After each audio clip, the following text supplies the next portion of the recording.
Aku pikir skandal ini berhenti di tangan para bandar, sampai kutemukan rekaman yang membongkar dalam utamanya. Bukan napi, bukan mafia, tapi suami baru Iris Bella sendiri, lelaki yang selama ini dia lelukan sebagai pengusaha bersih.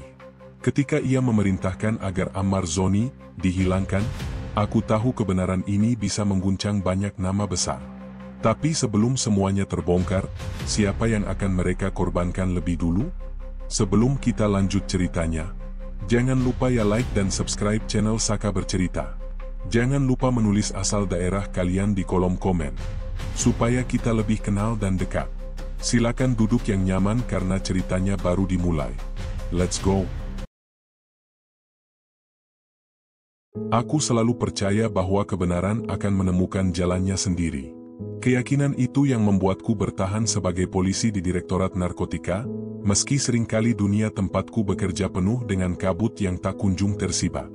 Banyak yang mengira tugas kami hanya soal menangkap bandar, memburu kurir, atau menggerebek gudang penyimpanan barang haram. Tapi sesungguhnya, sisi paling menyesakan dari pekerjaanku bukanlah berhadapan dengan para penjahat itu, melainkan menyaksikan betapa hukum seringkali hanya jadi sandera bagi mereka yang punya kuasa. Hari itu, aku duduk sendirian di pojok ruang penyidikan.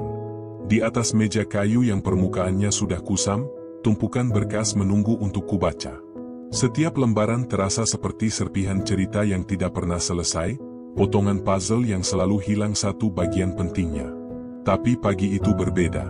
Ada sesuatu di udara, semacam tekanan, seolah dunia sedang menahan napas. Nama Ammar Zoni mulai beredar lagi di meja rapat internal.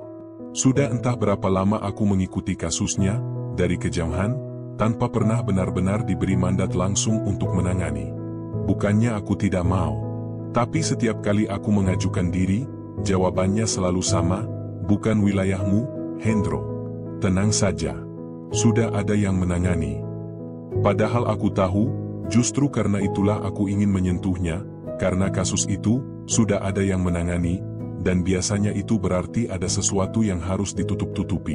Sampai akhirnya pagi itu, sebelum aku menyentuh laporan apapun, ponselku bergetar.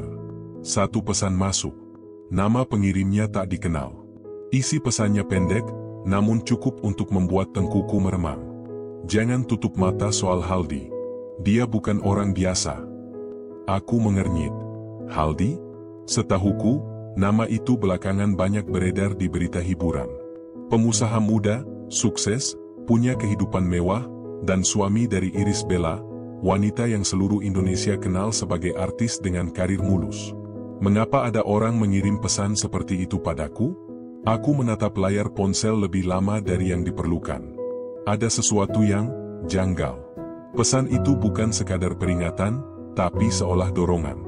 Seolah seseorang memaksaku untuk membuka pintu yang selama ini dikunci rapat oleh banyak pihak.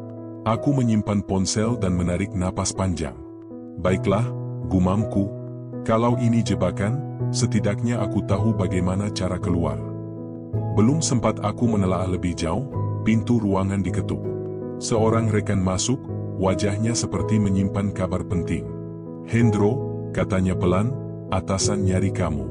Rapat 10 menit. Aku mengangguk tanpa berkata apa-apa. Aku tahu rapat itu akan kembali membahas kasus Lapas Salemba yang makin memanas. Berita tentang jaringan narkoba yang dikendalikan dari dalam penjara sudah menyebar kemana-mana. Dan setiap kali ada yang membahasnya, nama Ammar Zoni pasti ikut terseret. Masalahnya, sesuatu tidak sinkron. Ammar diposisikan sebagai salah satu operator jaringan itu, padahal ada banyak bukti tidak langsung yang menunjukkan ia mungkin hanya dijadikan kambing hitam. Aku belum punya bukti konkret, tapi nurani seorang polisi kadang lebih tajam dari berkas resmi. Aku melangkah menuju ruang rapat. Di dalam, para perwira sudah duduk mengelilingi meja panjang. Aroma kopi pekat bercampur kecemasan memenuhi udara. Begitu aku duduk, atasan kami membuka rapat dengan suara berat. Kita dapat informasi baru soal jaringan dalam Lapas Salemba. Ada nama baru yang muncul, Haldi Sabri. Aku terhenyak. Nama yang sama dengan pesan misterius tadi. Yang lain tampak tidak terlalu terguncang, tetapi aku bisa merasakan ada ketegangan di balik kata-kata itu. Haldi bukan orang biasa. pengusaha kaya, suami artis besar, memiliki pengaruh luas. Dan jika namanya muncul dalam rapat ini, berarti ada sesuatu yang jauh lebih gelap dari yang ditampilkan ke publik. Atasan kami membuka berkas tipis, lalu melemparnya ke tengah meja. Lembaran itu berhenti tepat di depanku. "Hendro, kamu baca." Aku menarik berkas itu perlahan. Di halaman pertama, terlihat catatan mengenai transaksi yang diduga diatur dari dalam lapas. Di bawahnya, tertulis sebuah nama, Haldi Sabri, diduga pemasok dana eksternal. Aku menelan ludah. Namun bukan itu yang membuat tubuhku menegang. Di halaman berikutnya, ada tulisan tangan yang samar, seolah baru ditambahkan belakangan. Hubungan dengan Amar tidak jelas. Ada perintah dari atasan untuk tidak menggali terlalu dalam. Aku mengangkat wajah, menatap satu persatu orang di ruangan. Beberapa menghindari tatapanku. Beberapa pura-pura sibuk membolak-balik kertas. Dan di saat itulah aku sadar, ada tembok besar yang ingin menghalangiku. Rapat berakhir dalam suasana penuh ketegangan yang tidak terucapkan. Setelah semua orang keluar, aku masih duduk, menatap catatan itu. Rasanya seperti memegang serpihan kebenaran yang sengaja dipotong kecil-kecil, agar tidak mudah dirangkai kembali. Aku bangkit dan berjalan keluar. Di lorong panjang menuju ruanganku, pandanganku kosong, pikiranku penuh tanda tanya. Saat itulah langkahku terhenti. Seorang petugas honorer, yang biasanya cuek, tiba-tiba mendekat. "Pak Hendro," bisiknya. "Hati-hati, ya." Aku menatapnya. "Maksud kamu?" Ia menggeleng cepat. "Pokoknya hati-hati aja, Pak. Saya cuma dengar-dengar, ada yang gak suka Bapak buka-buka kasus itu." Aku ingin bertanya lebih jauh, tapi ia sudah berjalan pergi dengan langkah cepat, seolah takut terlihat terlalu lama di dekatku. Dadaku terasa sesak. Ada sesuatu yang sedang bergerak di balik layar. Sesuatu yang selama ini tidak terlihat. Dan aku, tanpa sadar, sudah berdiri terlalu dekat dengan pusatnya. Sore itu aku pulang lebih awal dari biasanya. Bukan karena aku lelah secara fisik, tapi pikiranku seperti bidang kaca yang retak di mana-mana. Di perjalanan pulang, radio di mobil memutar berita terbaru. Skandal jaringan narkoba di Lapas Salemba kembali menggemparkan publik. Nama-nama baru diduga terlibat, termasuk pengusaha ternama, Haldi Sabri. Sementara itu, Iris Bella, istri Haldi, dilaporkan shock dan menolak memberi komentar. Aku mengepalkan setir. Iris Bella, nama itu sudah lama ku kenal lewat televisi dan wawancara. Seorang wanita yang tampil berkelas, tenang, dan tampak penuh cinta pada suaminya. Aku membayangkan bagaimana ia menerima kabar seperti itu. Shock, tentu saja. Karena selama ini ia pasti percaya hidupnya bersih, suaminya baik, keluarganya sempurna. Tidak ada istri yang siap mengetahui suaminya menyimpan rahasia yang bisa mengirim seluruh keluarga ke jurang. Namun, ada firasat lain dalam diriku. Bahwa Iris Bella mungkin tidak tahu, tetapi dia menyimpan potongan penting dari kebenaran yang selama ini tidak terungkap. Aku memarkir mobil di depan rumah dinas kecilku. Ketika aku turun, langit tampak seperti kain hitam yang ditarik perlahan. Udara terasa berat, seperti peringatan yang tidak terdengar. Aku masuk ke rumah, meletakkan tas, dan langsung duduk di meja kerja. Ponselku kembali bergetar. Pesan baru masuk. Nomor yang sama seperti pagi tadi. Kalau kamu ingin tahu siapa yang sebenarnya terlibat, ikuti uangnya. Dan jangan percaya siapapun. Aku mengembuskan napas panjang. Ini bukan pesan orang iseng. Ini pesan seseorang yang tahu terlalu banyak, atau seseorang yang ingin menjebakku hidup-hidup. Aku menegang beberapa detik sebelum akhirnya mengambil keputusan. Aku harus membuka semuanya. Mau berisiko atau tidak. Karena rasanya, jika aku tidak bergerak sekarang, aku mungkin tidak akan punya kesempatan lagi. Pada malam itu, malam ketika dunia terasa terlalu sunyi, aku tidak sadar bahwa satu langkah kecilku akan menjadi awal dari badai besar. Badai yang bukan hanya menyeret nama Amar Zoni atau Haldi Sabri. Tidak ada yang lebih menyesakkan daripada mengetahui bahwa kebenaran sedang bersembunyi di balik pintu yang sengaja dikunci oleh mereka yang memiliki kuasa. Dan di hari kedua penyelidikan pribadiku, Aku mulai merasakan bahwa setiap pintu yang coba ku buka justru mengarah ke lorong yang lebih gelap. Pagi itu, aku datang lebih awal ke kantor. Bukan karena profesionalisme semata, tapi karena kegelisahan yang membuatku sulit tidur. Pesan misterius kemarin masih menghantui pikiranku. Kata-kata itu terus terngiang, ikuti uangnya. Jangan percaya siapapun. Aku merasa seperti sedang memegang benang tipis yang, jika kutarik terlalu keras, bisa putus kapan saja. Tapi tetap saja, ada dorongan kuat dari dalam diriku, dorongan yang berkata bahwa mundur bukan lagi pilihan. Di ruanganku, aku membuka laptop dan mulai menelaah ulang berkas-berkas lama yang sebelumnya diabaikan. Aku memetakan aliran dana yang berkaitan dengan jaringan narkoba di Lapas Salemba. Semakin jauh aku menggali, semakin aneh polanya. Transaksi besar mengalir lewat berbagai rekening dengan nama berbeda.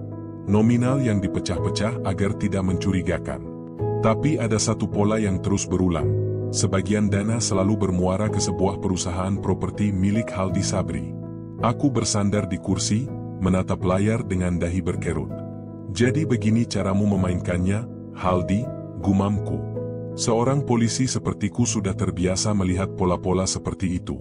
Perusahaan properti, restoran mewah, atau toko barang elektronik seringkali dijadikan topeng pencucian uang. Tapi melihat nama Haldi Sabri di dalam dokumen ini tetap saja menimbulkan sensasi berbeda, seolah ada sesuatu yang jauh lebih besar daripada sekadar bisnis gelap. Tiba-tiba, pintu kantorku terbuka. Rekan seangkatanku, Surya, berdiri di sana sambil mengetuk kusen kayu. "Hendro, rapat lagi. Atasan mau bahas arahan baru," ujarnya. Aku bangkit dan mengangguk pelan. Namun saat hendak melewatinya, Surya menahan lenganku. "Hendro," bisiknya, "jangan terlalu dalam ngambil jalur ini." Aku memandangnya tajam. "Maksudmu?" Wajahnya terlihat gelisah. "Ada beberapa orang yang gak suka kalau kasus Haldi digali. Kamu ngerti kan?" Aku tertegun. Kata-katanya bukan peringatan biasa. Ini lebih seperti ancaman terselubung. Aku melepaskan lenganku perlahan. "Aku polisi, Surya. Bukan dekorasi meja kantor. Tugasku menggali." Surya menghela napas panjang, lalu berbalik pergi. Langkahku terasa berat ketika memasuki ruang rapat. Ada hawa dingin yang entah dari mana datangnya. Semua orang tampak tegang. Atasan kami berdiri di depan papan tulis dengan tampang muram. "Kita dapat tekanan dari atas," katanya tanpa basa-basi. "Kasus ini terlalu sensitif. Fokus kita sementara dialihkan ke jaringan kecil. Jangan sentuh aktor besar. Jangan sebut nama Haldi Sabri dulu." Aku langsung menatapnya tajam. Jadi benar, ada campur tangan kekuasaan. Yang lain hanya mengangguk, seolah itu adalah hal lumrah. Bagiku, itu seperti meludahi integritas kepolisian. Tanpa sadar, tanganku mengepal. "Pak," suaraku keluar pelan namun jelas. "Kalau semua aktor besar dilindungi, bagaimana kita mau bersihin lapas dari peredaran narkoba?" Beberapa orang langsung menatapku, ada yang kaget, ada yang panik, ada yang jelas tidak suka. Atasan kami menghembuskan napas berat. "Hendro, saya mengerti idealismemu. Tapi kita bekerja dalam sistem. Ada aturan permainan. Jangan bikin diri kita bermasalah." Aku menatapnya tanpa berkedip. "Kita ini polisi, Pak. Bukan pemain dalam permainan mereka." Ruangan seketika sunyi. Sangat sunyi. Atasan menggertakkan gigi, lalu berkata, "Hendro, saya ingatkan untuk terakhir kalinya. Tahu batas." Aku tidak membalas. Karena dalam hatiku, keputusan sudah bulat, aku justru harus menembus batas itu. Setelah rapat, aku keluar ke teras belakang gedung untuk menenangkan kepala. Matahari siang itu cukup terik, tapi rasanya tidak mampu menghangatkan hati yang sedang dingin. Aku berdiri sambil menunggu kopi dari mesin otomatis. Ketika sedang membiarkan asapnya naik pelan, ponselku kembali bergetar. Pesan dari nomor yang sama. Ada seseorang yang ingin bicara soal Haldi. Dia takut. Tolong jaga dia. Dalam pesan itu ada sebuah alamat, lokasi yang tidak terlalu jauh dari kantor. Aku menatapnya lama. Ini jelas bukan kebetulan. Seseorang sedang mendorongku ke arah tertentu. Pertanyaannya, apakah orang itu ingin membantuku, atau ingin membuatku terbunuh? Tapi jika aku menolak pesan ini, maka semua pekerjaanku selama bertahun-tahun tidak ada artinya. Aku bukan polisi yang hidup dari perintah semata. Ada sesuatu dalam diriku yang selalu menolak ketika melihat kebenaran dipasung. Aku memutuskan pergi. Alamat itu membawaku ke sebuah rumah berdinding kusam di pinggir kota. Rumah itu tidak besar, tapi terlihat seperti tempat yang sudah lama menyimpan ketakutan. Aku mengetuk pintu 3 kali. Tidak lama kemudian, seorang pria paruh baya membuka pintu sedikit, hanya cukup agar aku bisa melihat satu matanya. "Pak Hendro," bisiknya. Aku mengangguk. Ia langsung membuka pintu lebih lebar dan mempersilakan aku masuk. Wajahnya pucat, tubuhnya gemetar. Sosoknya seperti seseorang yang telah lama hidup dalam bayang-bayang ancaman. Begitu pintu tertutup, ia langsung memutar semua kunci dan menggeser meja kecil untuk menutup celah bawah. "Maaf, Pak, saya cuma takut." Aku duduk pelan. "Tidak apa, ceritakan saja." Ia menelan ludah, lalu berkata dengan suara nyaris bergetar. "Saya mantan staf administrasi perusahaan milik Pak Haldi, sebelum akhirnya saya diberhentikan." "Kenapa diberhentikan?" Ia menunduk. "Karena saya tahu sesuatu yang seharusnya tidak saya lihat." Aku mencondongkan tubuh. "Apa itu?" Ia mengeluarkan map lusuh dari bawah sofa. Map itu berisi fotokopi beberapa dokumen keuangan, transfer dana dalam jumlah besar, memakai nama perusahaan boneka. "Ini semua mengarah ke lapas, Pak," katanya lirih. Saya melihat sendiri bagaimana uang itu diproses. Tapi ketika saya bertanya, saya langsung dibungkam. "Bungkam bagaimana?" Ia menghela napas. "Rumah saya pernah dilempari batu. Saya diteror lewat telepon. Saya dipaksa tanda tangan surat pengunduran diri. Sejak saat itu, hidup saya tidak tenang. Aku merasakan bulu kuduku berdiri. Ini bukan sekadar kasus narkoba. Ini jaringan kuat yang melibatkan banyak orang penting, dan mereka tidak segan menghancurkan siapapun yang mencoba membuka mulut." Pria itu menatapku dengan mata memohon. "Pak Hendro, saya tahu Bapak polisi baik. Tolong jaga nyawa saya. Saya cuma ingin hal ini selesai." Aku menepuk bahunya. "Saya janji. Tapi saya perlu tahu satu hal, seberapa besar keterlibatan Haldi Sabri." Ia menelan ludah, lalu mengucapkan kalimat yang membuat darahku seperti berhenti mengalir. "Pak Haldi bukan hanya terlibat, dia salah satu yang mengendalikan aliran dana ke dalam lapas.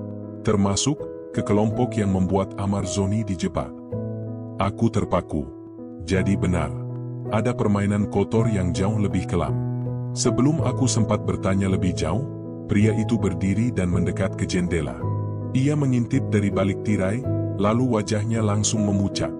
"Pak, ada mobil hitam berhenti di depan." Aku segera berdiri.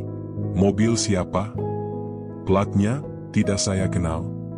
Detik itu juga, instingku sebagai polisi langsung aktif. Aku meraih bahunya. "Matikan lampu. Diam. Jangan buka pintu apapun." Dalam gelap, hanya detak jantungku dan napas pria itu yang terdengar. Mobil hitam itu tidak bergerak. Mesin tidak dimatikan. Lampunya tidak dipadamkan. Hanya diam. Menunggu. Mengawasi. Dan aku sadar, aku sudah resmi masuk ke wilayah yang seharusnya tidak kusentuh. Ketika mobil itu akhirnya pergi setelah beberapa menit yang terasa seperti berjam-jam. Malam itu, perjalanan pulang terasa seperti melintas di antara dua dunia. Satu dunia di mana aku masih seorang polisi yang percaya bahwa keadilan bisa diperjuangkan, dan dunia lainnya, tempat bayangan besar mulai mengejarku, menunggu saat aku lengah untuk menelan semuanya. Sesampainya di rumah dinas, aku langsung mengunci pintu 2 kali. Hanya suara langkahku di lantai yang terdengar, namun entah mengapa, udara terasa lebih padat dari biasanya, seakan ada sesuatu yang ikut masuk bersamaku. Aku duduk di kursi kerja, menyalakan lampu meja yang temaram. Di hadapanku tergeletak map lusuh pemberian pria tadi. Aku membukanya perlahan, mempelajari setiap catatan yang tampak seolah ditulis terburu-buru sebelum rasa takut berhasil mengambil alih nyawanya. Semakin aku membaca, semakin jelas satu hal. Ini bukan transaksi kecil-kecilan. Ini bukan jaringan kelas menengah. Ini adalah operasi besar yang mengalir dari luar ke dalam lapas, lalu kembali keluar sebagai kekuatan yang menyuap, mengancam, bahkan menyingkirkan siapapun yang menghalangi. Dan nama yang paling sering muncul bukan Amar Zoni, melainkan Haldi Sabri. Aku mengusap wajah, mencoba mengurai puzzle besar yang lama disembunyikan. Jika informasi yang kudapat benar, maka Haldi bukan sekadar pengusaha yang tersesat ke bisnis gelap. Ia adalah tulang punggung finansial dari jaringan narkotika yang menguasai lapas Salemba. Dan Amar, mengapa namanya dimasukkan? Apakah dia memang terlibat? Atau hanya dijadikan tameng? Aku memutar ulang laporan-laporan lama, wawancara, hasil pemeriksaan, rekaman singkat.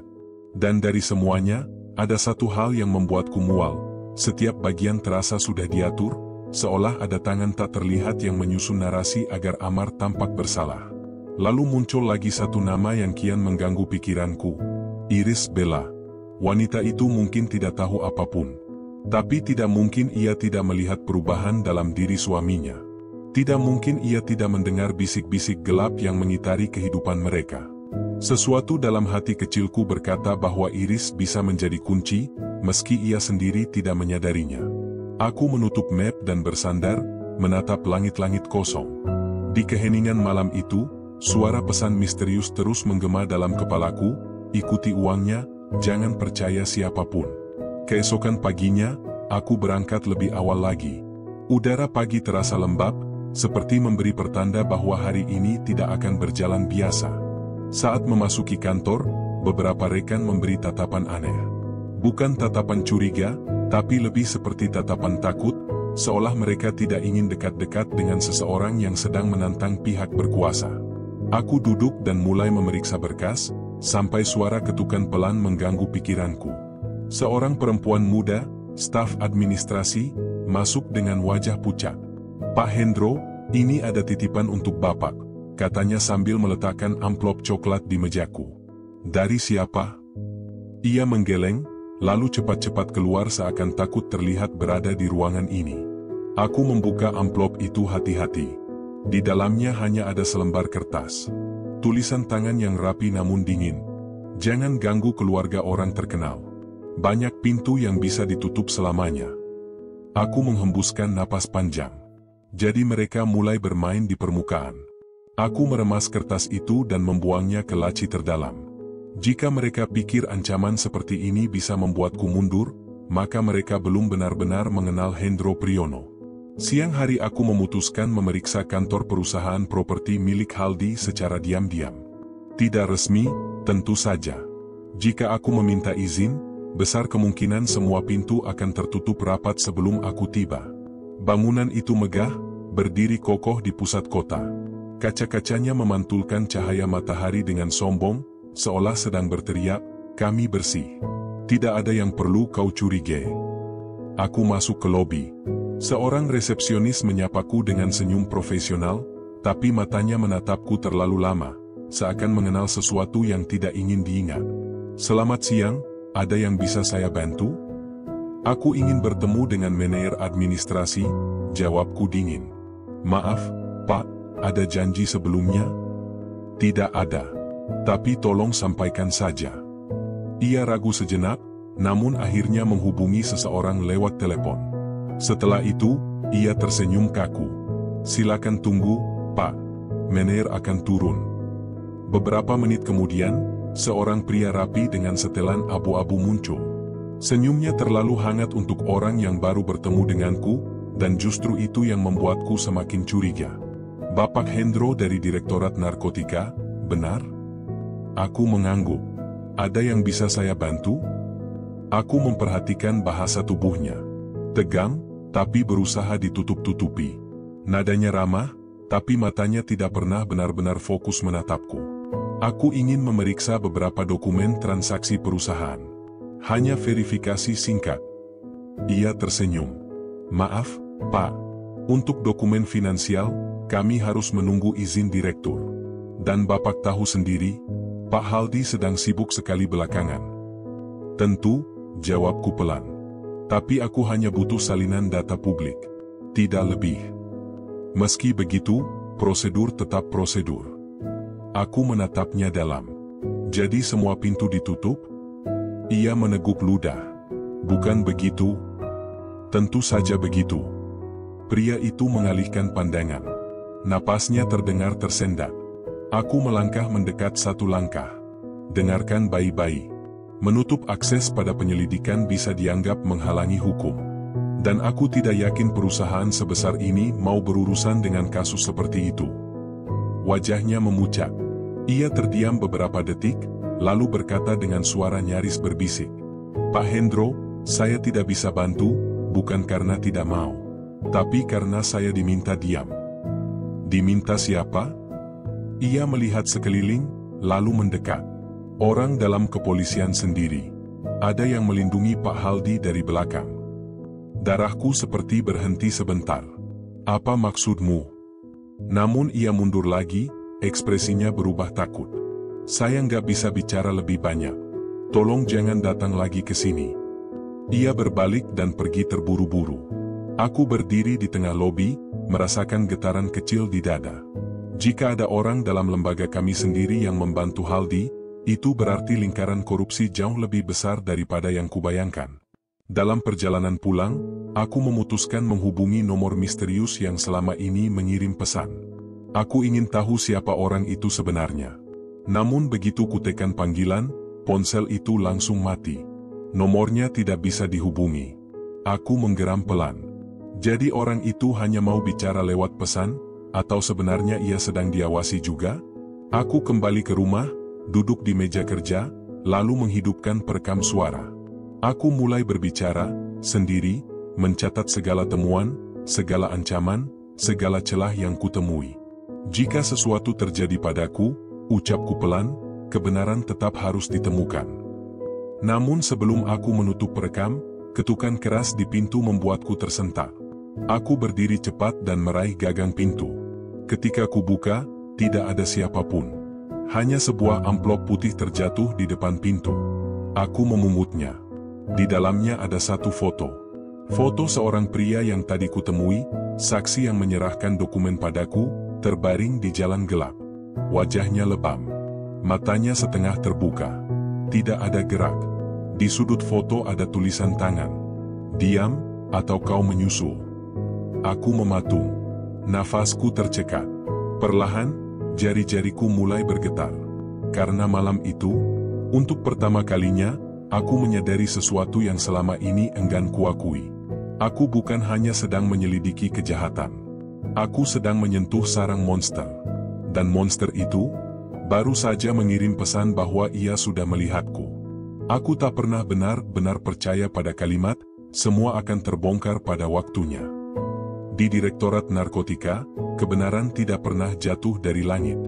Ia harus dicari, diendus, dikejar, dan kadang, dirampas dari tangan mereka yang ingin menguburnya. Dan malam itu, malam yang membuat mataku enggan terpejam dalam waktu panjang, aku menemukan sesuatu yang tak seharusnya ditemukan oleh polisi biasa sepertiku. Ruang kerjaku selalu sunyi selepas matahari turun. Hanya derik AC tua dan suara sepatu petugas jaga yang sesekali lewat. Aku membuka kembali berkas daftar kunjungan di Lapas Salemba. Kertas-kertas itu kusam, tinta masih jelas, tapi nama yang kutemukan di daftar itu membuat tengkuku meremang. Haldi Sabri. Terdaftar sebagai pengunjung khusus. Terjadi berkali-kali. Di tanggal-tanggal yang sangat mencurigakan. Aku mengulang membaca lembaran itu berkali-kali, memastikan mataku tak salah menangkap huruf-hurufnya. Haldi Sabri, suami Iris Bella, pengusaha yang dikagumi banyak orang, dermawan di mata publik. Namun, catatan kunjungannya menunjukkan pola yang tidak mungkin kebetulan. Hanya orang-orang tertentu yang bisa masuk ke ruang kunjungan privat, biasanya mereka yang membayar lebih, menyuap petugas, atau memiliki hubungan gelap dengan para penghuni berbahaya. Pikiranku berkelindang. Jika Haldi berada di ruang kunjungan privat, siapa yang dia temui? Untuk apa? Aku mencondongkan tubuhku ke depan, memutar berkas-berkas itu, mencari nama lain yang mungkin terkait. Dan disitulah aku menemukannya. Nama Amarzoni. Dicoret tipis, seperti sengaja disamarkan. Mengapa ada coretan di dokumen resmi? Siapa yang mencoba menghapus namanya? Dadaku terasa mengencang. Ini bukan lagi sekadar dugaan. Ini jejak. Jejak besar. Keesokan harinya, aku mendatangi lapas Salemba. Matahari belum sepenuhnya naik, namun antrean keluarga tahanan sudah mengular. Di antara hiruk-pikuk itu, aku melihat wajah-wajah yang lelah, pasrah, dan beberapa takut. Petugas lapas yang kusebut saja Wanto, seorang pria dengan raut gelisah, menghampiriku di depan gerbang. "Pak Hendro, saya kira Bapak nggak akan datang sepagi ini. Justru kalau saya datang siang, mungkin banyak mata memerhatikan," kataku pelan. Ia menelan ludah. Tangannya menggenggam kunci di pinggangnya terlalu erat. Kita bicara di dalam. Ruang kecil di dekat pos jaga menjadi tempat kami berbicara. Lampunya berkedip-kedip, entah karena usia atau karena listrik yang sengaja dihemat. "Wanto," kataku serius. "Saya tahu kamu pernah bertugas sebagai pengawas kunjungan 2 bulan terakhir. Saya ingin mendengar semuanya. Jujur." Ia menunduk lama. "Saya bisa bahaya, Pak. Kamu sudah bahaya bahkan sebelum saya datang." Wanto terdiam. Lalu perlahan ia bicara. "Benar, Pak. Haldi sering datang. Tapi dia bukan cuma menjenguk. Dia bawa paket-paket yang gak boleh masuk. Dan yang orang-orang gak tahu, dia bukan cuma ketemu tahanan biasa." Aku menegakkan punggungku. "Dia ketemu Amar?" Wanto mengangguk sangat perlahan, seperti takut dinding akan mendengarnya. "Amar itu, kunci, Pak. Banyak yang mau manfaatkan dia. Dan Haldi, ya Tuhan." Tenggorokannya tercekat. Dia datang bawa perintah. Ada transaksi. Ada pembagian wilayah. Semua lewat dalam lapas. Udara seperti berhenti mengalir. Aku tahu lapas bisa jadi ladang bisnis gelap.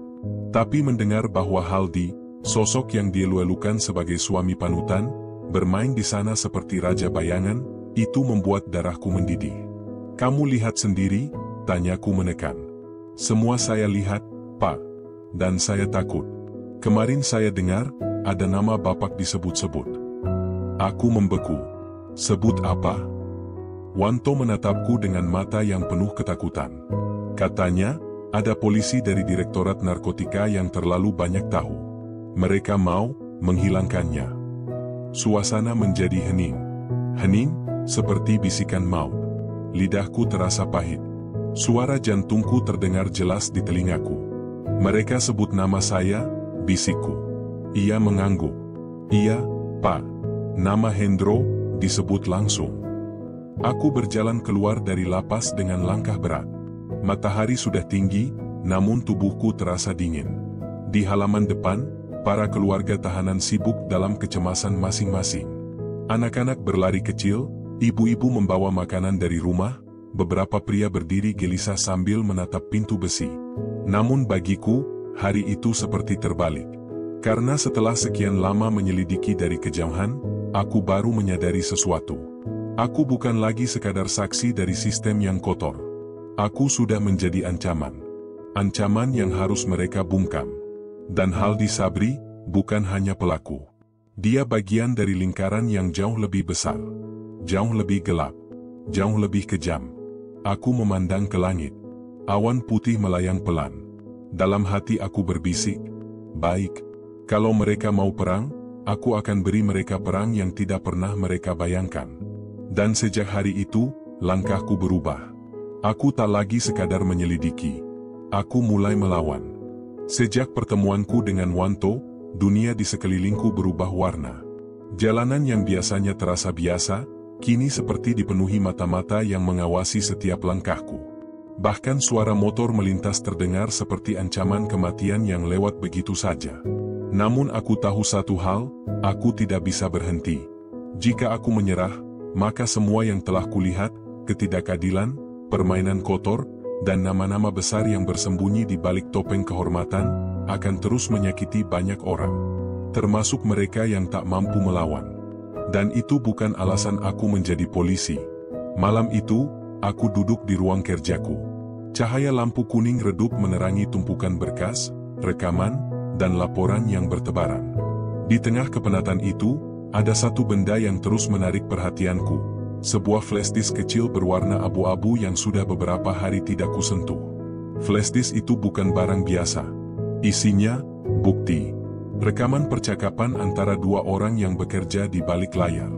Rekaman yang tak sengaja kudapatkan dari seorang informan lama, seorang kurir kecil yang tak sengaja mencuri dengar, lalu ketakutan setengah mati setelah tahu apa yang ia simpan. Aku memasukkan flashdisk itu ke laptop. Detak jantungku meningkat. File itu bernama, Instruksi Khusus, Hapus Setelah Dengar.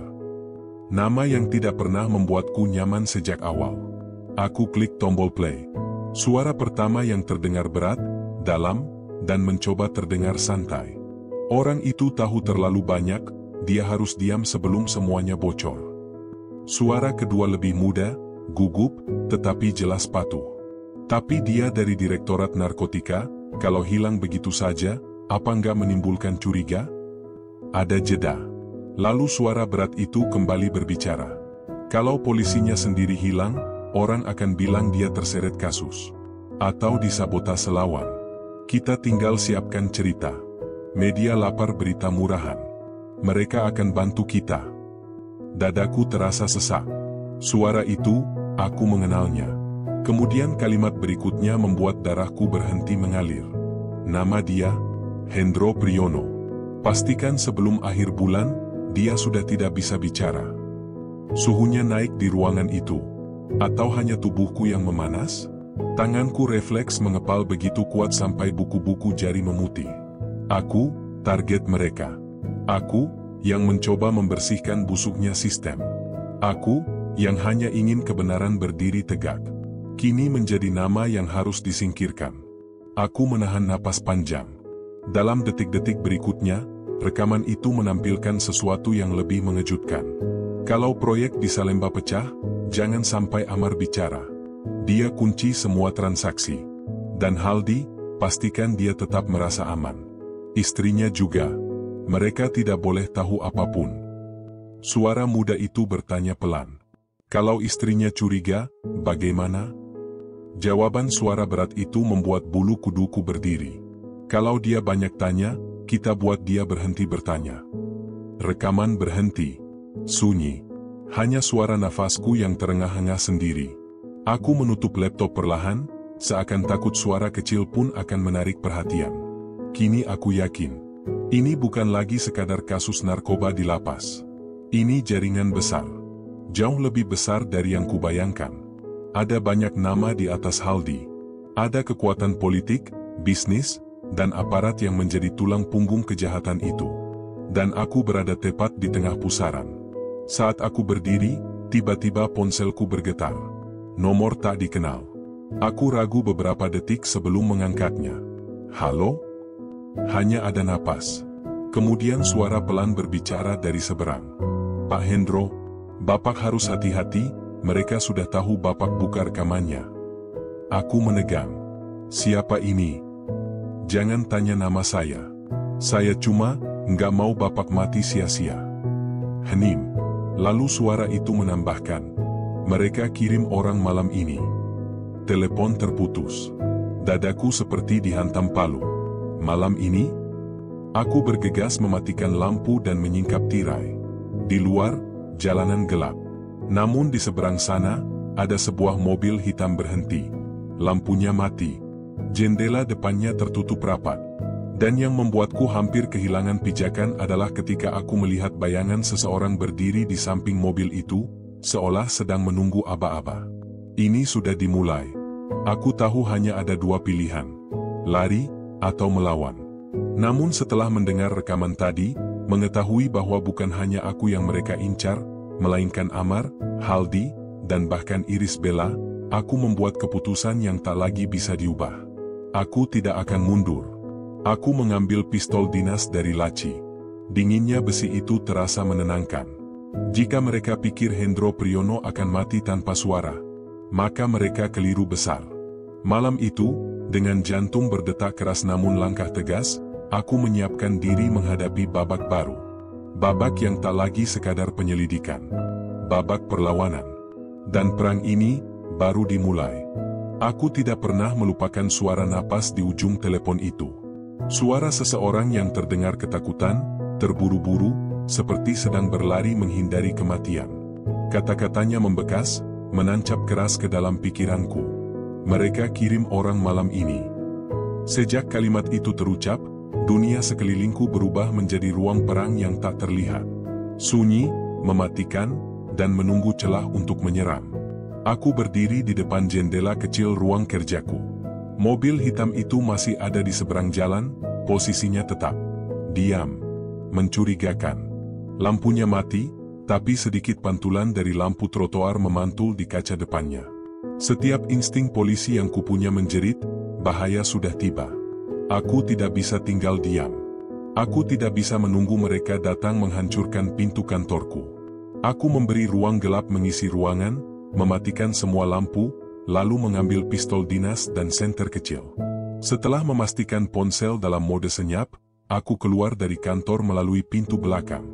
Udara malam menusuk kulit, membawa bau tanah dan polusi, namun juga membawa ketegangan yang tak bisa dijelaskan. Langkahku pelan, namun terukur. Jika mereka benar-benar mengincarku malam ini, aku harus bertindak sebelum mereka mendahului. Gang samping kantor Direktorat Narkotika sempit dan remang. Lampu jalan hanya menyala sebagian. Aku menyusuri dinding beton, mengandalkan gelap untuk menyamarkan diri. Dari sudut tembok, aku memantau mobil hitam itu lebih jelas. Pintu bagian belakang terbuka perlahan. Seorang pria turun. Tubuhnya besar, mengenakan jaket hitam dengan topi rendah menutupi wajah. Gerakannya tidak santai, bukan pengunjung sembarang. Itu langkah seorang yang terbiasa memburu. Tidak lama kemudian, pintu depan terbuka. Seorang lainnya keluar. Lebih kurus, tapi sikapnya sama, penuh kehati-hatian. 2 orang. Setidaknya itu yang terlihat. Aku menahan napas. Jika mereka 2, mungkin ada 1 lagi di dalam. Jika ada 3, bisa jadi 4 menunggu dalam gelap. Aku tahu pola seperti ini. Mereka datang untuk menyelesaikan masalah. Dan aku adalah masalah itu. Orang bertubuh besar memberi isyarat tangan ke bawah, tanda untuk bergerak diam-diam. Mereka berjalan menuju kantor. Menarikku keluar dari persembunyian. Tidak ada waktu tersisa. Aku merapatkan tubuh ke dinding belakang dan mengitari gedung melalui sisi yang paling gelap. Ketika sampai di area parkir kecil di belakang kantor, aku melihat sesuatu yang membuatku ingin memaki keras. Ada jejak sepatu basah. Baru saja meninggalkan jejak menuju pintu belakang kantor. Berarti mereka sudah ada di sini sebelum mobil itu datang. Jadi mobil itu hanya pengalih atau bagian dari tim kedua. Aku menekan tubuh ke dinding, mematikan pikiranku dari suara-suara ketakutan, lalu menarik napas panjang.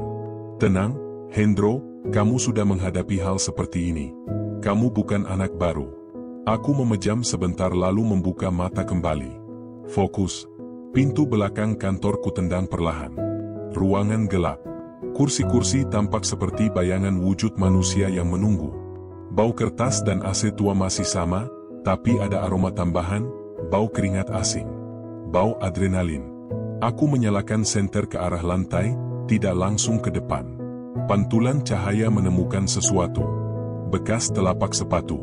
Arah kanan, menuju ruang arsip. Jantungku berdebar lebih cepat. Ruang arsip menyimpan semua dokumen sensitif, termasuk berkas kasus Amar Zoni dan kunjungan Haldi Sabri. Jika mereka ingin menghapus jejak, itu tempat target mereka. Aku mendekat, pistol terangkat. Setiba di depan pintu arsip, aku mendengar suara lirih. Bukan suara bisikan. Suara benda yang bergeser pelan. Atau seseorang sedang mengacak-acak lemari dalam gelap. Aku menempelkan telinga ke pintu. Lalu, braaw. Pintu arsip ditendang dari dalam. Aku terpelanting mundur beberapa langkah. Bayangan hitam langsung menerjam, menghantamku ke lantai. Pistol hampir jatuh dari tanganku. Pria bertubuh besar mendekat, tinjunya melayang ke wajahku. Aku mengelak, memutar tubuh, lalu menendang lututnya sekuat tenaga. Dia mengeram, goyah. Aku bangkit, tapi dari samping, pria kurus berlari langsung menubrukku. Kami sama-sama jatuh menabrak rak berkas. Kertas-kertas beterbangan seperti hujan. Dia mencengkeram kerahku, mencoba menghantam wajahku. Aku menahan lengannya, lalu menanduk kepalanya. Dia tersontak, tapi belum tumbang. Pria besar itu kembali menyerbu dengan pisau kecil terhunus. "Berhenti melawan, Pak Polisi," katanya dengan suara berat. "Ada yang pesan jasad Anda." Aku menahan nafas, lalu berguling cepat ke samping. Pisau itu mengenai rak, bukan tubuhku. Aku menendang lututnya lagi. Lebih keras. Kali ini dia jatuh berlutut. Aku bangkit, meraih pistol yang terpental ke bawah meja. Namun sebelum tanganku sepenuhnya mengenggam, si pria kurus memukul belakang kepalaku dengan benda keras. Semuanya berputar. Penglihatanku berbelah dua. Kepala berdengung. Tubuh limbung. Tapi aku masih sadar. Masih bisa bergerak. Masih bisa bertahan. Aku meraih pistol. Mengangkatnya. Mengarahkan ke udara sambil berteriak. "Berhenti!" Dua pria itu membeku. Kuambil langkah mundur, menjaga jarak. Napas mereka memburu. Mereka punya tujuan. Dan aku tahu, mereka tidak akan pergi tanpa mencoba menghabisiku terlebih dahulu. Pria besar itu menyeringai. "Nggak ada yang akan menyelamatkan Anda, Hendro." Aku mengepalkan gigi. Aku tidak butuh diselamatkan. Dan saat kalimat itu meluncur, seseorang di luar memecah kaca jendela dengan tembakan. Aku tersentak. Dua pria itu juga ikut terkejut. Ada orang ketiga di luar. Penembak. Peluru kedua melesat, menghantam dinding arsip. Aku meringis. Ini bukan sekadar tim pemburu, ini eksekusi penuh. Dan untuk pertama kalinya dalam hidupku sebagai polisi, aku merasa nyawa ini berada di ujung rambut. Namun di saat yang sama, tekadku mengeras. Jika mereka ingin aku mati malam ini, maka aku akan memastikan, setidaknya satu dari mereka tidak akan pulang hidup. Aku tidak pernah melupakan suara napas di ujung telepon itu. Suara seseorang yang terdengar ketakutan, terburu-buru, seperti sedang berlari menghindari kematian. Kata-katanya membekas, menancap keras ke dalam pikiranku. Mereka kirim orang malam ini. Sejak kalimat itu terucap, dunia sekelilingku berubah menjadi ruang perang yang tak terlihat. Sunyi, mematikan, dan menunggu celah untuk menyerang. Aku berdiri di depan jendela kecil ruang kerjaku. Mobil hitam itu masih ada di seberang jalan, posisinya tetap. Diam. Mencurigakan. Lampunya mati, tapi sedikit pantulan dari lampu trotoar memantul di kaca depannya. Setiap insting polisi yang kupunya menjerit, bahaya sudah tiba. Aku tidak bisa tinggal diam. Aku tidak bisa menunggu mereka datang menghancurkan pintu kantorku. Aku memberi ruang gelap mengisi ruangan, mematikan semua lampu, lalu mengambil pistol dinas dan senter kecil. Setelah memastikan ponsel dalam mode senyap, aku keluar dari kantor melalui pintu belakang. Udara malam menusuk kulit, membawa bau tanah dan polusi, namun juga membawa ketegangan yang tak bisa dijelaskan. Langkahku pelan, namun terukur. Jika mereka benar-benar mengincarku malam ini, aku harus bertindak sebelum mereka mendahului. Gang samping kantor Direktorat Narkotika sempit dan remang. Lampu jalan hanya menyala sebagian. Aku menyusuri dinding beton, mengandalkan gelap untuk menyamarkan diri. Dari sudut tembok, aku memantau mobil hitam itu lebih jelas. Pintu bagian belakang terbuka perlahan. Seorang pria turun. Tubuhnya besar, mengenakan jaket hitam dengan topi rendah menutupi wajah. Gerakannya tidak santai, bukan pengunjung sembarang. Itu langkah seorang yang terbiasa memburu. Tidak lama kemudian, pintu depan terbuka. Seorang lainnya keluar. Lebih kurus, tapi sikapnya sama, penuh kehati-hatian. Dua orang. Setidaknya itu yang terlihat. Aku menahan napas. Jika mereka dua, mungkin ada satu lagi di dalam. Jika ada tiga, bisa jadi empat menunggu dalam gelap. Aku tahu pola seperti ini. Mereka datang untuk menyelesaikan masalah. Dan aku adalah masalah itu. Orang bertubuh besar memberi isyarat tangan ke bawah, tanda untuk bergerak diam-diam. Mereka berjalan menuju kantor. Menarikku keluar dari persembunyian. Tidak ada waktu tersisa. Aku merapatkan tubuh ke dinding belakang dan mengitari gedung melalui sisi yang paling gelap. Ketika sampai di area parkir kecil di belakang kantor, Aku melihat sesuatu yang membuatku ingin memaki keras. Ada jejak sepatu basah. Baru saja meninggalkan jejak menuju pintu belakang kantor. Berarti mereka sudah ada di sini sebelum mobil itu datang. Jadi mobil itu hanya pengalih atau bagian dari tim kedua. Aku menekan tubuh ke dinding, mematikan pikiranku dari suara-suara ketakutan, lalu menarik napas panjang. Tenang, Hendro, kamu sudah menghadapi hal seperti ini. Kamu bukan anak baru. Aku memejam sebentar lalu membuka mata kembali. Fokus. Pintu belakang kantorku tendang perlahan. Ruangan gelap. Kursi-kursi tampak seperti bayangan wujud manusia yang menunggu. Bau kertas dan AC tua masih sama, tapi ada aroma tambahan, bau keringat asing. Bau adrenalin. Aku menyalakan senter ke arah lantai, tidak langsung ke depan. Pantulan cahaya menemukan sesuatu. Bekas telapak sepatu. Arah kanan, menuju ruang arsip. Jantungku berdebar lebih cepat. Ruang arsip menyimpan semua dokumen sensitif, termasuk berkas kasus Amar Zoni dan kunjungan Haldi Sabri. Jika mereka ingin menghapus jejak, itu tempat target mereka. Aku mendekat, pistol terangkat. Setiba di depan pintu arsip, aku mendengar suara lirih. Bukan suara bisikan. Suara benda yang bergeser pelan. Atau seseorang sedang mengacak-acak lemari dalam gelap. Aku menempelkan telinga ke pintu. Lalu, braaw. Pintu arsip ditendang dari dalam. Aku terpelanting mundur beberapa langkah. Bayangan hitam langsung menerjam, menghantamku ke lantai. Pistol hampir jatuh dari tanganku. Pria bertubuh besar mendekat, tinjunya melayang ke wajahku. Aku mengelak, memutar tubuh, lalu menendang lututnya sekuat tenaga. Dia mengeram, goyah. Aku bangkit, tapi dari samping, pria kurus berlari langsung menubrukku. Kami sama-sama jatuh menabrak rak berkas. Kertas-kertas beterbangan seperti hujan. Dia mencengkram kerahku, mencoba menghantam wajahku. Aku menahan lengannya, lalu menanduk kepalanya. Dia tersontak, tapi belum tumbang. Pria besar itu kembali menyerbu dengan pisau kecil terhunus. "Berhenti melawan, Pak Polisi," katanya dengan suara berat. "Ada yang pesan jasad Anda." Aku menahan nafas, lalu berguling cepat ke samping. Pisau itu mengenai rak, bukan tubuhku. Aku menendang lututnya lagi. Lebih keras. Kali ini dia jatuh berlutut. Aku bangkit, meraih pistol yang terpental ke bawah meja. Namun sebelum tanganku sepenuhnya mengenggam, si pria kurus memukul belakang kepalaku dengan benda keras. Semuanya berputar. Penglihatanku berbelah dua. Kepala berdengung. Tubuh limbung. Tapi aku masih sadar. Masih bisa bergerak. Masih bisa bertahan. Aku meraih pistol. Mengangkatnya.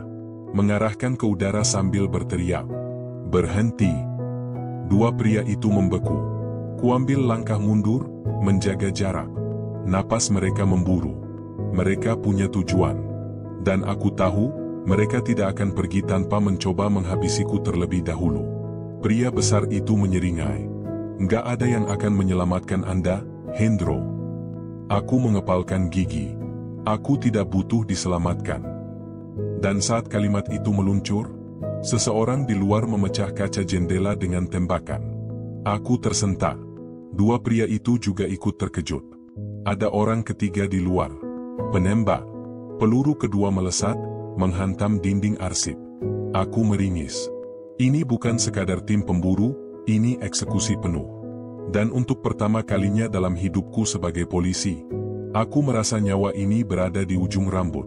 Namun di saat yang sama, tekadku mengeras. Jika mereka ingin aku mati malam ini, maka aku akan memastikan, setidaknya satu dari mereka tidak akan pulang hidup. Aku tidak pernah melupakan malam ketika semuanya mulai runtuh. Malam ketika aku benar-benar menyadari bahwa apa yang kukejar selama ini bukan lagi soal keadilan, tapi soal bertahan hidup. Hujan turun perlahan, membasahi halaman belakang sebuah rumah kontrakan kecil di daerah yang sengaja kupilih karena tidak mencolok.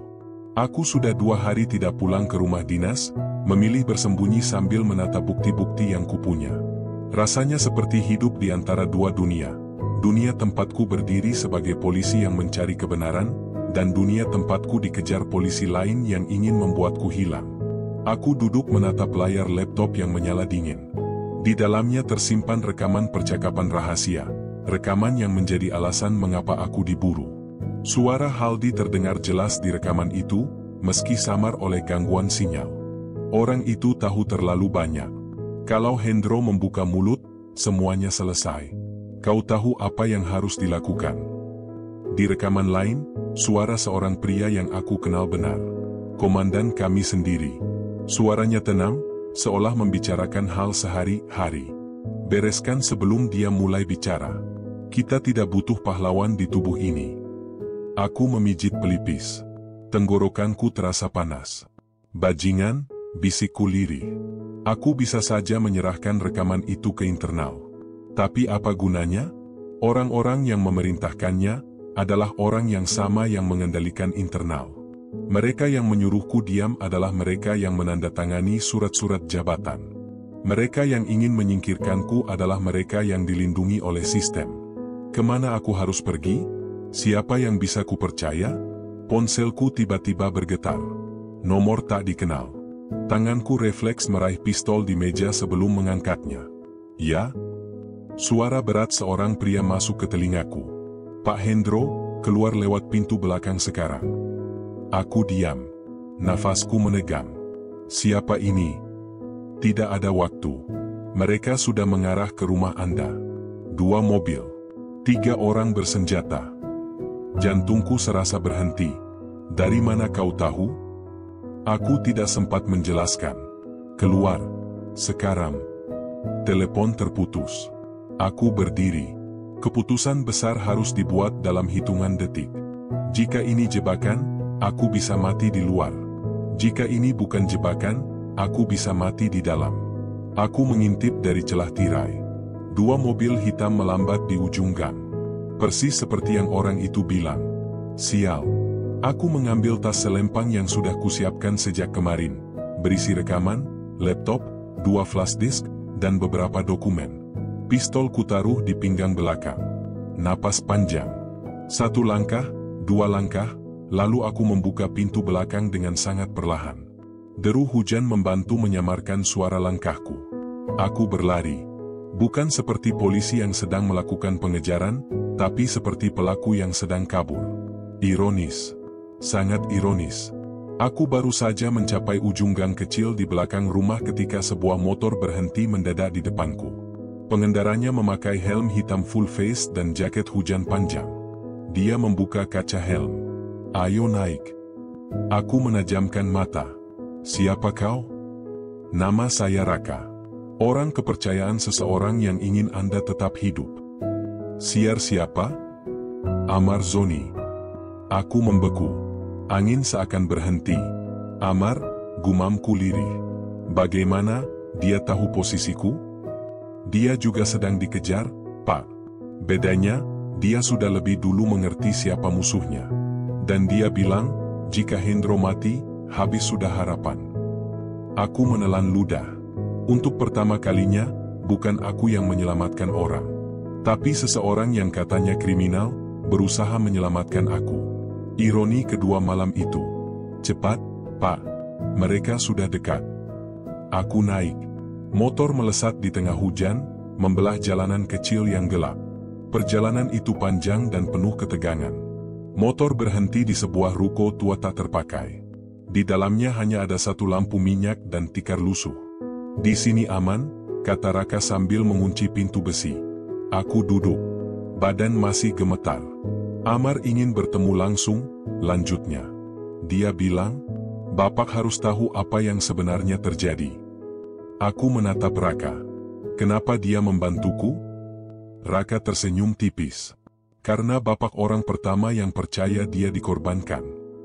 Aku terdiam. Ada rasa hangat menyeruak di dada. Rasa yang sudah lama hilang sejak aku dikhianati oleh rekan-rekanku sendiri. Rasa dipercaya. Namun ketenangan itu tidak bertahan lama. Ketika aku membuka laptop untuk memastikan rekaman aman, layar tiba-tiba menampilkan pesan aneh. Sebuah email masuk. Tanpa nama. Tanpa subjek. Hanya 1 kalimat. Kau sudah memilih untuk melawan. Bersiaplah menanggung konsekuensinya. Darahku membeku. Aku menoleh ke arah pintu. Seakan-akan seseorang sedang memandangku dari balik kegelapan. Bab 8 berakhir dalam kesunyian yang menegangkan, sunyi yang tidak lagi terasa sebagai pelarian, tapi ancaman. Tidak ada yang lebih menakutkan dari sebuah ruang sunyi yang terasa seperti sedang memperhatikanmu. Ruko tua tempat aku bersembunyi bersama Raka itu bukan hanya gelap, tetapi juga penuh dengan hawa ancaman yang sulit dijelaskan. Hujan di luar semakin deras, seolah ikut menambah kesan bahwa dunia sedang menutup mata terhadap apa yang akan terjadi padaku malam itu. Laptopku masih menyala, menampilkan email berisi kalimat pendek yang membuat nadiku melonjak liar. Kau sudah memilih untuk melawan. Bersiaplah menanggung konsekuensinya. Aku menatap layar lama, terlalu lama sampai Raka menyadarinya. Ada masalah, Pak? Tanyanya. Aku mengangguk perlahan. Mereka sudah tahu aku masih hidup. Raka merapatkan jaketnya. Dan mereka tahu Bapak sedang bergerak. Ini berarti mereka semakin dekat. Aku menatapnya tajam. Bagaimana bisa mereka tahu lokasi kita? Raka terdiam. Dia bukan tipe lelaki yang gugup, tapi aku melihat ekspresi terkejut sekilas, ekspresi yang tidak seharusnya muncul dari seseorang yang katanya paham dunia bayangan seperti ini. Tidak mungkin ada yang mengikuti, katanya. Saya memastikan rute kita acak. Kita juga tidak pakai ponsel selain milik Bapak. Seharusnya aman. Seharusnya. Tapi kenyataannya tidak. Aku bangkit dari duduk. Aku harus bertemu Amar sekarang. Raka mengangguk cepat. Saya sudah dapat kabar. Lokasi pertemuan baru saja dikirimkan. Dia membuka ponselnya, memperlihatkan pesan dari kontak bernama Titik 3. Seorang koordinator jaringan bawah tanah yang selama ini membantu Amar. Isi pesannya hanya berbentuk beberapa huruf yang membentuk lokasi samar, kode yang hanya dimengerti oleh orang-orang tertentu. Meski begitu, aku memahami pola kodenya. Mereka menggunakan metode lama, kode koordinat yang dipadukan dengan huruf awal nama daerah. Tempat itu bukan wilayah asing bagiku. Gudang tua dekat pelabuhan kota, gumamku. Betul, Pak, jawab Raka. Tapi sebelum kami bergerak, sesuatu membuatku menahan langkah. Untuk beberapa detik, aku merasa seperti ada yang berubah. Hawa dingin yang tidak seharusnya masuk dari celah pintu. Suara gesekan besi yang sangat halus. Raka langsung sadar juga. Tangan kirinya meraih gagang pisau kecil di pinggang, sementara tangan kanannya membuka topi helm yang tadi ia letakkan di meja. Aku mematikan lampu minyak. Ruangan langsung gelap. Kami berdua menahan napas. 1, 2, 3 detik berlalu. Lalu suara itu terdengar lagi. Klik. Bukan suara pintu. Bukan suara hujan. Tapi suara dari senjata api yang baru saja dikokang. Raka mengangkat jarinya, memberi tanda padaku untuk tetap diam, lalu berjalan pelan menuju pintu belakang. Aku bersiaga dengan pistol di tangan. Dan tepat ketika Raka menyentuh gagang pintu, pintu depan yang tadi kami kunci dengan palang besi rubuh dihantam sesuatu dari luar. Debunya langsung mengepul ke seluruh ruangan. Dari celah yang tersisa, kulihat 2 siluet lelaki masuk dengan cepat. Mereka bergerak seperti bayangan, seperti sudah sangat hafal bagaimana cara memburu orang yang sedang bersembunyi. Tanpa pikir panjang, aku berteriak, "Raka, lari!" Tapi belum sempat Raka bergerak, suara tembakan meledak dari arah pintu. Dor! Raka terjatuh, memegangi bahunya yang berdarah. Napasnya tertahan, tapi dia masih hidup. Aku menembak balik ke arah pintu. Bukan untuk mengenai siapapun, tapi untuk menciptakan ruang agar aku bisa menarik Raka ke balik meja besi tua di sudut ruangan. Cepat, kataku sambil menarik tubuhnya. Dia mendesis menahan sakit. Mereka tahu lokasi kita, berarti memang ada yang bocor. Ya, jawabku dengan napas terengah. Dan kita hanya punya satu pilihan. Aku menatap pintu belakang yang sempit. Satu-satunya jalan keluar. Aku akan buka pintunya. Kau bersiap lari ke arah kiri. Ada lorong sempit menuju jalan besar. Raka menatapku dengan mata yang masih dipenuhi ketegangan. Bagaimana dengan Anda? Aku tersenyum kecil. Aku sudah terbiasa menghadapi hal seperti ini. Itu bohong. Ini pertama kalinya aku dikejar oleh rekan-rekanku sendiri. Aku berdiri, menunggu tembakan berikutnya. Begitu bunyi tembakannya terdengar, aku langsung membuka pintu belakang dan mendorong Raka keluar. Lari. Dia berlari terpincang, darah menetes dari bahunya. Aku menahan pintu, menembak 2 kali untuk mengacaukan fokus lawan, lalu ikut berlari menyusul Raka. Kami menerobos hujan, melintasi gang basah yang sempit dan gelap.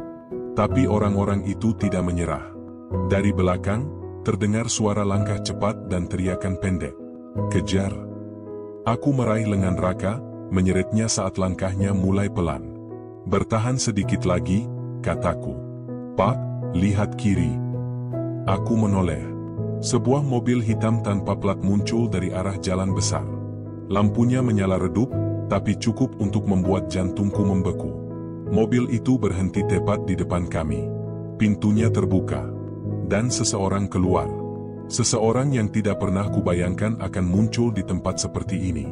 Seseorang yang wajahnya selama ini hanya kulihat dari kejauhan, terseret dalam kasus yang memperumit hidupku. Seseorang yang menjadi pusat dari skandal yang menghancurkan banyak nyawa. Iris Bella.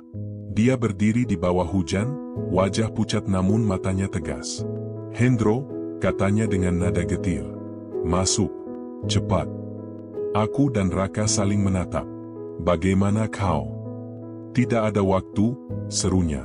Dari belakang kami terdengar langkah semakin dekat. Teriakan semakin keras. Tembakan memantul di dinding gang. Iris menepuk pintu mobil. Masuk. Kalau tidak, kalian mati di sini. Pilihan itu hanya 2. Dan keduanya sama-sama gila. Aku dan Raka naik ke mobil. Pintu ditutup. Mobil langsung melesat mundur, melaju kencang menembus gelap dan hujan. Dan di tengah guncangan mobil yang berlari di jalan basah, Iris berbicara tanpa menoleh. Aku tahu siapa yang ingin membunuhmu, Hendro. Aku menahan napas. Dia melanjutkan. Dan aku tahu siapa dalang sebenarnya dari semua ini. Jantungku seperti digenggam seseorang. Aku menatap Iris dari kursi belakang. Siapa? Iris menghela napas panjang. Kemudian, dengan suara lirih namun mantap, dia mengucapkan nama. Nama yang membuat seluruh tubuhku terasa seperti jatuh ke dalam jurang tak berdasar. Nama yang mengubah seluruh arah penyelidikanku.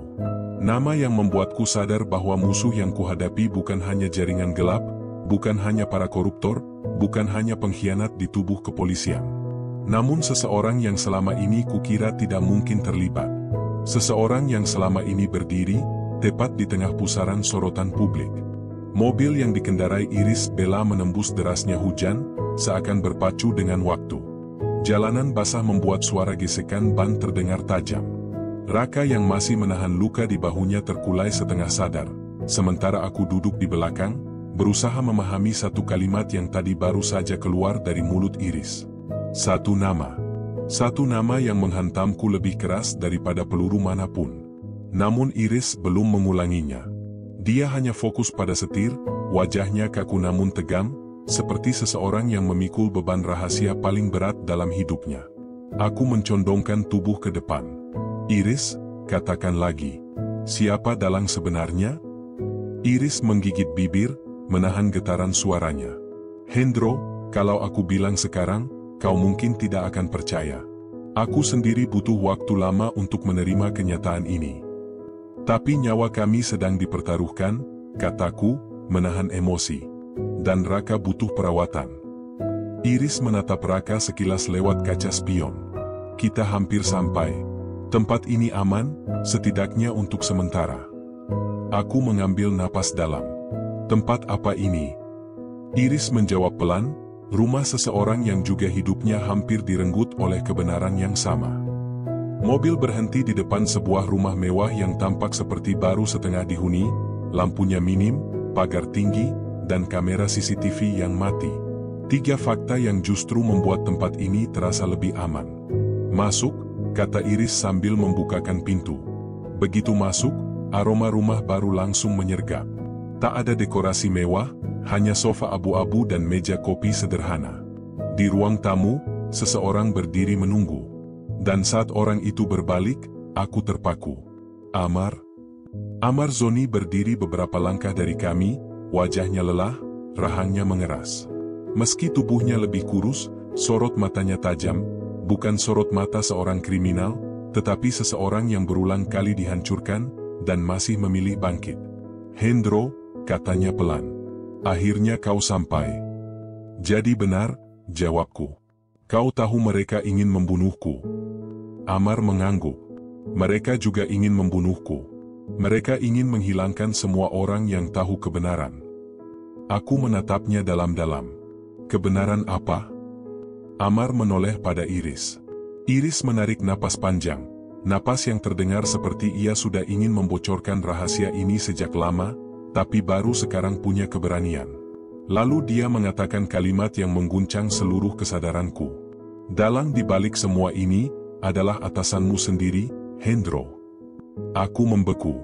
"Komandan?" "Tidak hanya dia," potong Iris. Amar melangkah maju, suaranya rendah namun mantap. "Dan bukan hanya jaringan narkoba di lapas Salemba yang dia lindungi. Ini lebih besar, lebih gelap." Iris melanjutkan dengan suara serak. "Haldi adalah bagian dari jaringan itu, tapi Haldi bukan otak utama. Dia hanya perantara. Yang menggerakkan semua adalah orang yang punya kekuasaan untuk membuat hukum tunduk." Aku menatap Iris, menunggu jawaban yang membuat napasku patah-patah. Iris menutup matanya sesaat, seakan menyiapkan diri untuk mengucapkan sesuatu yang berat. Lalu dia berkata, "Dalangnya adalah pejabat tinggi yang selama ini mengatur jalur narkotika dari dalam pemerintahan sendiri, seseorang yang menganggap dirinya tak tersentuh hukum." Aku mengepalkan tangan. "Siapa namanya, Iris?" Iris menatapku, sorot matanya memohon pengertian, memohon agar aku siap menerima kebenarannya. Dan akhirnya dia mengucapkannya. Nama itu meluncur dari bibirnya, menampar seluruh keyakinanku tentang siapa musuhku selama ini. Nama seseorang yang ternyata sudah mengawasi seluruh pergerakanku. Nama yang membuatku mengerti mengapa rekaman itu begitu berbahaya. Nama yang mengubah seluruh peta konflik. Nama yang selama ini berada di posisi tertinggi dari Direktorat Narkotika sendiri. Dunia seakan berhenti. Aku menatap Amar. Amar menatap Iris. Dan Iris menatap lantai, kedua tangannya bergetar. "Jadi, ini bukan lagi kasus," kataku dengan suara bergetar. "Ini konspirasi." Amar mengangguk lambat. "Dan kau sekarang bagian dari pihak yang ingin mereka hilangkan." Aku berjalan mondar-mandir, otakku bekerja cepat. "Kita harus mengumumkan ini ke publik. Kita harus serahkan bukti." Amar memotong cepat. "Hendro." Aku menoleh. "Kalau kau bawa ini keluar begitu saja, kau akan mati sebelum sampai ke kantor manapun." Iris menambahkan, "Dan bukan hanya kau. Aku, Amar, bahkan Raka. Mereka akan memburu siapapun yang mengetahui nama itu."